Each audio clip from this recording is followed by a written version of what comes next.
Hello everyone, कैसे आप सब लोग? बढ़िया एकदम। तो आज हम सीरा शारीर के बारे में देखने वाले। One of the most important topic में से एक है ये, और यहाँ से आपको 5 या 10 मार्क मिल जाएगी। देखो, ये जो टॉपिक है ना, ये बहुत ज्यादा इंपॉर्टेंट है, इनका बहुत ज्यादा महत्व है। यही हमारी एनाटॉमी है, रचना शारीर है। किसके लिए? आयुर्वेद के लिए। ठीक है।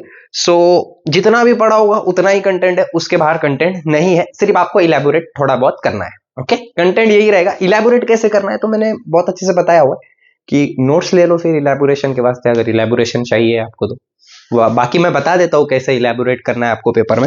वीडियो के अंदर ही बोल देता हूँ मैं बहुत सारी चीजें, तो वो याद रखनी है, वही कंटेंट है। मैं रिकामी बातें करता ही नहीं हूँ लेक्चर में। फोकस जो पढ़ाना है उस पर ही फोकस रखता हूँ। जो भी बातें बोलता हूँ वो सारी लिख के आ गए है ना, तो डिस्टिंक्शन से ऊपर ही मार्क मिलेंगे आपको। डिस्टिंक्शन मतलब 70% से ऊपर। ठीक है। स्टार्ट करते हैं हम सीरा सारी से। सबसे पहले देखते हैं हम कि व्याख्या क्या है इसकी और उत्पत्ति। व्याख्या और उत्पत्ति दोनों सेम है इसकी। सरनाथ सीरा, कितना आसान है यार। सरनाथ सीरा खत्म, व्याख्या भी हो गई, उत्पत्ति भी हो गई। दोनों में लिख लो, पहले उत्पत्ति लिखो सरनाथ सीरा, उसके नीचे व्याख्या लिख लो सरनाथ सीरा। चलो ठीक है। सरनाथ सीरा मतलब सरनाथ का मतलब क्या होता? जो शरण करता है, जो एक जगह से डिस्प्लेस होकर दूसरी जगह पर जाता है, उसको क्या बोलते हैं? शरण बोलते हैं। ओके, ये जो शरण वर्ड है ये संस्कृत का है, और साथ ही साथ इसको हम हिंदी में भी यूज कर सकते हैं, मराठी में भी यूज कर सकते हैं। तो शरीर की एक ऐसी रचना जो एक जगह से, एक अवयव से दूसरे अवयव तक जाती है, उस चीज को हम क्या बोलते हैं? सीरा बोलते हैं। क्या बोलते हैं? सीरा। Is it clear? गुड। उसके बाद इसका स्वरूप कैसा है? स्वरूप मतलब इसका रहती कैसे है ये, तो स्वरूप में क्या बोला हुआ है? सीरा का मूल स्थूल, जो सीरा रहती है उसका जो मूल रहता है, जहां से वो स्टार्ट होती है, वो वहां पर वो मोटी होती है, और साथ ही साथ बड़ी भी होती है। बड़ी और मोटी दोनों होती है, मतलब स्थूल भी होती है और बड़ी भी रहती है। ओके, स्थूल के साथ साथ मोटी भी रहती है। उसके साथ साथ जैसे वो आगे बढ़ती है वैसे वैसे सूक्ष्म होते जाती है, कम छोटी होते जाती है। ठीक है, जैसे हमने देखा था आर्टा है, आर्टा के बाद क्या आता है, तो वो छोटे छोटे होते जाते हैं ना, आर्टरीज, आर्ट्रियोल्स, ऐसे छोटे छोटे होते जाते हैं। तो वैसे ही इनका आयुर्वेद में भी यही बोला हुआ है कि सीरा का मूल जो रहता है वो स्थूल रहता है, लेकिन जैसे जैसे वो आगे जाती है वैसे वैसे क्या होता है? वो बारीक होते जाती है। Is it clear? गुड। जैसे पत्ते का पान है, ओए पत्ता ऐसी रहता है ना, मेरे को निकालते नहीं आता है। बचपन में सीखा था मैंने बनाना ही। चलो, ये है हमारे पास लीफ। ठीक है। ऐसी दिखती है सीरा हमारी, ऐसा आयुर्वेद का बोलना है। ठीक है। ये जो पत्ता है, ये जो लीफ है, पत्ता बोलते हैं ना इसको। तो ये जो पत्ता है, मराठी में क्या बोलते हैं इसको? आप मैं कमेंट सेक्शन में बता देना। इंग्लिश में तो लीफ बोलते हैं, हिंदी में पत्ता बोलते हैं। ओके, आपकी लैंग्वेज में क्या बोलते हैं मैं कमेंट सेक्शन में बता दो। ये जो लीफ है, जो झाड़ का पान, पान बोलते हैं मराठी में, पान। ठीक है, ये झाड़ाचं पान है। तो ये जो झाड़ का पान है, तो ये जो है आपकी, ये सीरा है। ये ब्रांच, उसके ब्रांचेस है, और ये मूल सिर है। ओके, जैसे जैसे वो आगे बढ़ते जाती है वैसे वैसे उसके क्या होते जाते हैं? ब्रांचेस निकलते जाते हैं, ऐसा इनका बोलना है। ओके, झाड़ के पत्ते के जैसी रचना को हम सीरा बोलते हैं। Okay, good. उसके बाद देख लेते हैं हम इसका मूल स्थान क्या बताया हुआ है। तो अलग अलग आचार्यों ने अलग अलग मूल स्थान इसका बताया हुआ है। आचार्य सुश्रुत ने इसका मूल स्थान हमको नाभि बताया हुआ है, और चरक ने इसका मूल स्थान हमको हृदय बताया हुआ है। दश मूल सीरा हृदय स्थान। ठीक, जो चरक संहिता है उसमें 10 मूल सीरा हृदय स्थान, मतलब मेन सीरा 10 ही है, ऐसा उनका बोलना है। 10-10 सीरा रहते हैं जो 4 पार्ट में डिवाइड होते हैं, वो देखेंगे हम आगे, इसके बाद ही देखने वाले। ऐसा चरक, आचार्य चरक ने बोला हुआ है। Is it clear to all of you? Good. उसके बाद की बात देख लेते हैं, इसकी संख्या कितनी है शरीर में। तो सारे आचार्यों ने इसकी संख्या 700 ही मानी, वाग्भट ने, और मूल सीरा 40 मानी हुई है। ठीक है, जो मूल सीरा है, ऊपर बताया ना मैंने मूल सीरा। ठीक है, जो मूल सीरा है वो कितने हैं? 40 है, लेकिन उनके ये जो पान देखा हमने उसके हिसाब से उनका डिवीजन हुआ है। ओके, आगे जाके वो डिवाइड हो गए हैं वैसे। ओके, तो ये 4 टाइप कौन से? पहले जो मूल सीरा है उनके भी 4 टाइप्स गिरते हैं, वात, पित्त, कफ और रक्त। वात वह, पित्त वह, कफ वह और रक्त वह, याद रहेगा आपको। और उनके 10-10 अलग अलग सीरा है। देखो बहुत कंफ्यूज हो रहा होगा, लेकिन सिंपल वर्ड में देखो कि टोटल सीरा 700 है, ठीक है, 4 पार्ट में डिवाइडेड है। वो 4 पार्ट में जैसे डिवाइड हो गए तो एक एक के पास 10-10 सीरा आ गई। रक्त के पास 10, वात के पास 10, पित्त के पास 10, कफ के पास 10, हो गए, गुड। उसके बाद इनका जो डिवीजन है, इनके डिवीजन में 175 175 175 175 सीरा है, ठीक है, समझ में आ गया इतना, गुड। उनका डिवीजन बताया ना मैंने, ये डिवीजन होता है। तो वैसे 175, ये मैं मेरे दिल से नहीं बोल रहा कि पान ये वगैरह लीफ, ये यही एक्सप्लेनेशन है जो बोल रहा हूं, वो लिखना है पेपर में आपको, तो ध्यान से सुना करो, ओके। उसके बाद ये जो वातवह है, इसका दूसरा नाम अरुणा है, तो इसको मैंने वीए याद रखा था। पित्त का नीला है, मतलब पीएन, ठीक है। कफ का गौरी है, मतलब केजी।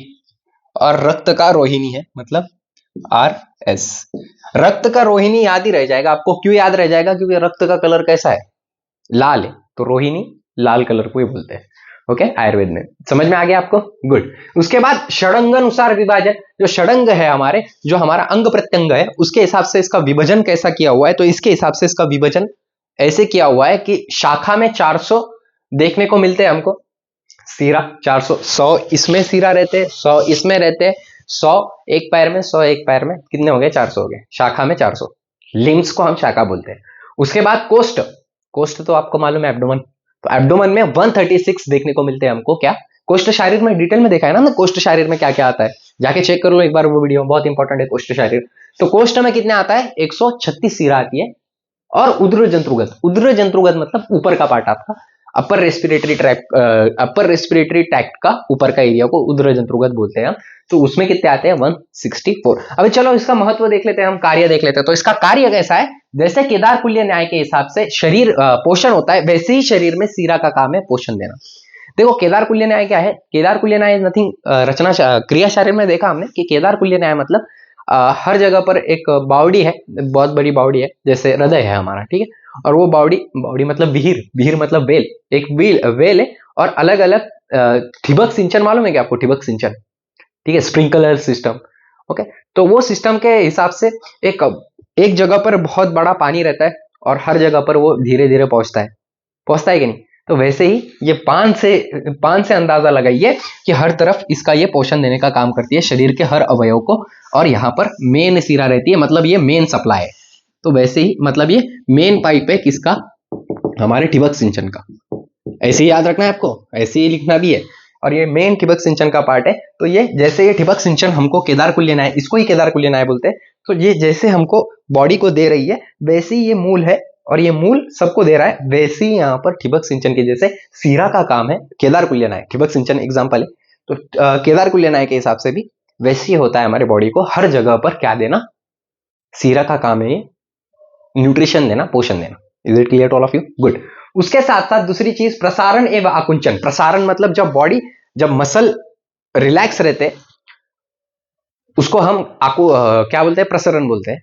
और जब कॉन्ट्रैक्ट करते हैं, रिलैक्सेशन और कॉन्ट्रैक्शन। रिलैक्सेशन का मतलब कहीं पर भी बॉडी में कहीं पर भी रिलैक्सेशन हो रहा, तो उसका मतलब है क्या हो रहा है? प्रसरण हो रहा है। और जहां पर भी कॉन्ट्रैक्शन हो रहा, उसका मतलब क्या है? आकुंचन, ओके, प्रसरण, आकुंचन, प्रसरण। तो आकुंचन और प्रसरण के टाइम में शरीर को पोषण एवं स्नेहन देने का काम करती है सीरा, ओके। उसके बाद प्रकार कितने इसके? वैद्य है और अवैद्य है। अब यहां पर बहुत इंपॉर्टेंट है वैद्य और अवैद्य का मतलब समझना। तो वैद्य कर्म बोलते हैं हम हमारे आयुर्वेद में पंक्चर सिस्टम को। देखो आप कोई भी वेन में से ये निकालते हो ना, ब्लड निकालते हो, उसको बोलते हैं वैद्य कर्म, okay. Like when puncture method से हम ब्लड निकालते हैं, सैंपल ब्लड का, या फिर प्रिंकल मेथड से निकालते हैं। प्रैक्टिकल में तो प्रिंकल मेथड से ही निकालते हैं। वो एक पिन रहती है और उसको मार के हम निकालते हैं प्रैक्टिकल में। याद करो क्रिया शरीर का practical, okay. Blood count, RBC count, WBC count में ब्लड लगता है ना आपका, ठीक है। एचबीसी ही साइली हीमोमीटर में भी है ना। तो उस टाइम में जो ब्लड निकालते हैं हम, जो वैद्य करते हैं, वैद्य मतलब पंक्चर करते हैं कोई वेन को, तो उसको बोलते हैं हम वैद्य कर्म। क्या बोलते हैं? वैद्य कर्म, ओके, पंक्चर ऑफ वेन। तो उस टाइम में तो पंक्चर वेन कितने हैं हमारे बॉडी में? तो 302, जिसको हम क्या कर सकते हैं, पंक्चर कर सकते हैं, मतलब वैद्य कर्म कर सकते हैं उनपे।